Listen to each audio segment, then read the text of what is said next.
prepare yourself. Because today,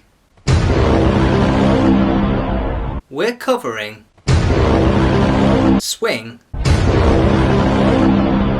and that four-letter swear word, sway.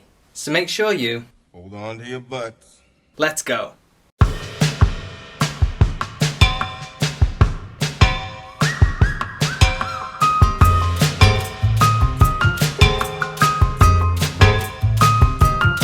Hello and welcome to the Dancer's Hideout, the place where you'll find all the tips and tricks to help you and your dancing. My name's Ian, I'm a professional teacher and former competitor with over 30 years of dancing experience and teaching. In today's video, we're going to cover the topic of swing and sway, which ironically are the two elements that I don't directly teach people. Just like I didn't teach my brother how to pace himself when we used to go out on the razzle dazzle when we were younger. And so I would get Alex, that's his name by the way, bruh, leaning over and telling me he's heading to the toilet, which we all know is code for I'm gonna puke. Like, if the music wasn't so deafening, everybody in the place would have heard him. And I always thought it was strange how he'd emerge from the toilet with a Chubba Chub lolly in his mouth. Like,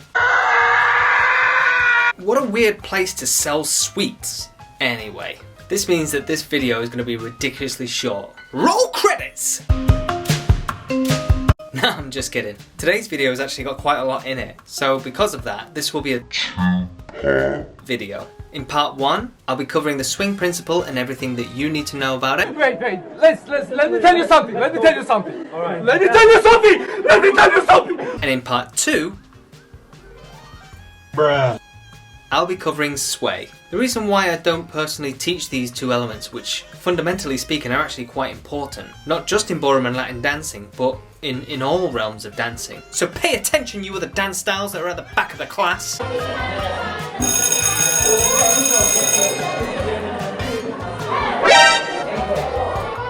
Shut up. Swing and sway, in my view, are the effects felt from correct movement and technique, and are not direct actions which are initiated by the dancer themselves.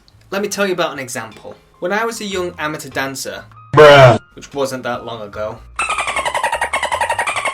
I would regularly hear the teacher that I had at the time telling me to sway to the right on 1 to 3 of a natural turn in waltz. So like a good student, I would try and do this. But then I'd be told like I was breaking my side or something. So then I'd try again but not break my sides. Only to be told that I wasn't then using the sway. So back and forth it would go all the time like this little match. What I was told by my teacher at the time was that I needed to use sway in my movement. But what I wasn't actually told was how to actually do it. So in essence, all I was trying to do was replicate the idea and an effect of sway without actually doing the technical required movement to make it happen. Like when you hear one of your co-workers telling you how they don't understand how their house smells so stuffy, and no matter how many candles they buy, it still smells the same. Have you opened a window, Denise? No.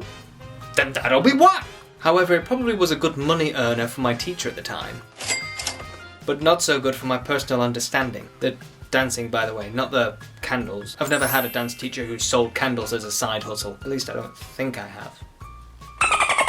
Well anyway, I suppose I did learn something. Anyway, what I later learned was that the application of sway, and subsequently swing as well, are the direct results of correct movement and correct technique. That's a really important point to remember, guys. Swing and sway are the result of correct movement. So if I use the correct techniques that are used to produce these actions, I will swing and I will sway. So let's first define what do we mean by swing and sway. The definition of a swing movement can be defined as a free movement around a fixed point. A commonly taught principle is the pendulum swing action. Another merry-go-round I found myself on without any established clarity. And the use of a metaphorical grandfather clock as the analogy, using its weighted pendulum to swing and keep the time, which was put forward as an idea that we should all strive to replicate. But to be honest with you, this isn't good enough in my view. Wait a minute! As dancers will just try to have an idea imagined in their head and then just proceed to try and do it, will lead many dancers to dangerously feel and think that they're using a swing action just because they thought about doing it.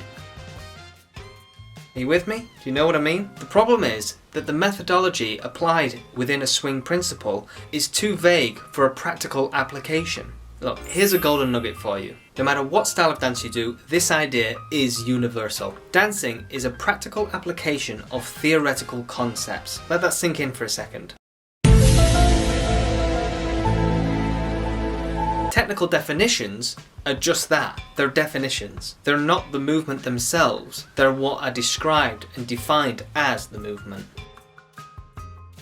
So the point is that dancing is practical, not theological. We do need ideas to work with, and the definitions and the principles and everything else that's entailed in it is what helps us do that. But those ideas must have a practical application.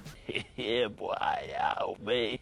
Yeah, boy. Otherwise, they're useless to us. The reality of the metaphor of the grandfather clock is that in the clock, there is a point of connection where the pendulum swings from. There's a bar which connects that point down to the fixed weight the pendulum swings, and then there's the actual weight at the bottom which produces the arc of the pendulum swing. So in dancing, the ceiling is the fixed point of connection in the metaphorical pendulum action. The imaginary line that runs from the ceiling to the top of our head is in the grandfather clock analogy, and you yourself are the weight. You see, you swing yourself. The movement you produce by moving yourself is the pendulum swing action that we've been talking about here. In Len Scrivner's book, Just One Idea, he mentions that to think correctly about swing is the first move towards mastering this most important feature, and I have endeavoured to assist my readers to do just this. One of the most likely errors in connection with body swing is the attempt to swing downwards. Now he does continue with a few different but related elements here, but the aspect of swinging downwards is a common issue for a lot of dancers. But this is because of the commonly associated pendulum swing action that everybody's just trying to create through a vague idea. So let's get something clear here, guys. There are two types of swing movement that we can do within the dancing. A pendulum swing, which happens from below, and a metronomical swing, which happens from above. Both of these forms of swing are used within the dancing, and both of them create alternative effects on what is being danced. But like I said earlier, swing movement, just like sway, is created because of the correct use of technique. I'm learning. Rudy Trautz talks about the swing principle in his book, The Art and Technique of Ballroom Dancing. Here he says, a swing can only be controlled at the beginning and at the end. In between, it can't be controlled. It's more or less a free fall. The essence of a swing is that it is not controlled.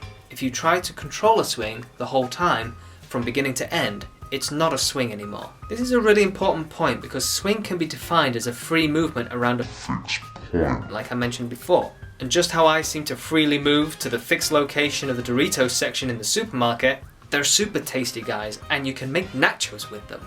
Nachos, guys! Anyway, any attempt to try and control the movement in its entirety would produce a very different kind of movement altogether. So, why are there two types of swings? What are they used for? Why, no matter how hard I try, can I not get past that stupid motorbike level on the Crash Bandicoot 3 game? Seriously, it's like the game just decides to cause you as much psychological trauma as it can at that point, as well as test your patience.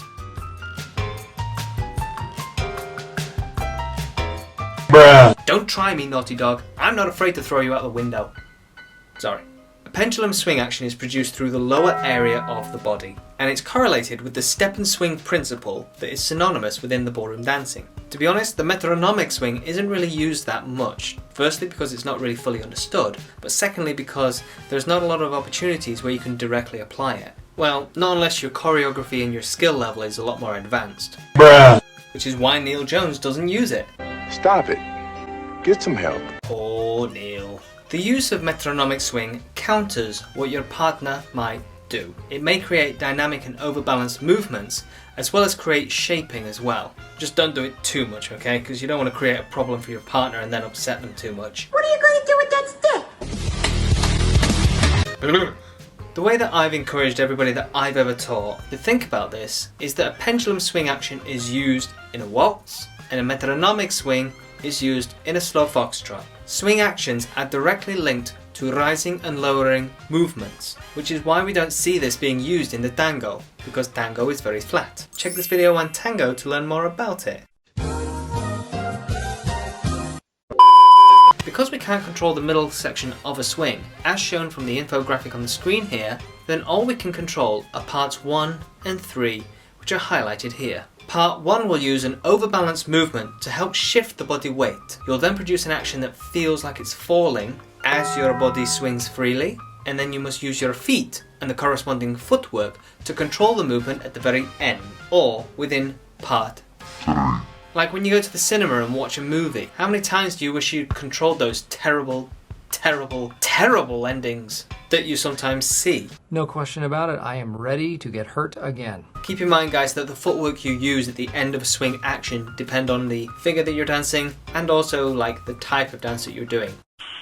Nice. The way that you maybe do a waltz and a foxtrot might not be the same. Let's take a look at a little exercise that we can all do to help understand our body weight and the way that we move it. If we stand in a normal position with our feet flat and the weight 50-50, as you can see here, we can call this zero position. By shifting my weight forwards to the balls of the feet, we will now be in a +1 position. Note the heels which are coming off the floor slightly now. By shifting the weight back to 0, I come back to 0 position, or a normal standing position. By shifting the weight backwards towards the heels, allowing the toes to slightly release, this would be our -1 position, which can be released, allowing me to return back to 0 position.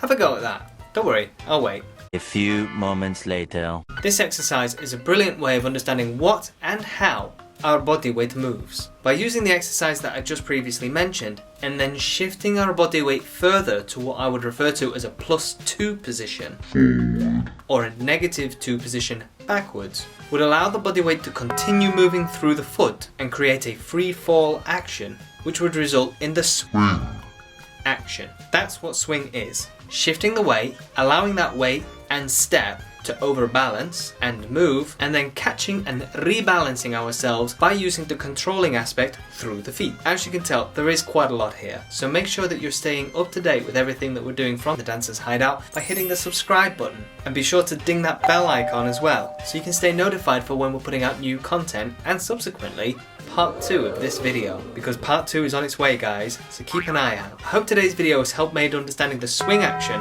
a little bit more easier to understand. And like I said, part 2 of this video is on the way soon, where I'll be covering the sway principle, so keep an eye out for it. You can drop down in the comment section anything that you found interesting from today's video, or maybe you want a recommendation for a future video. Let us know.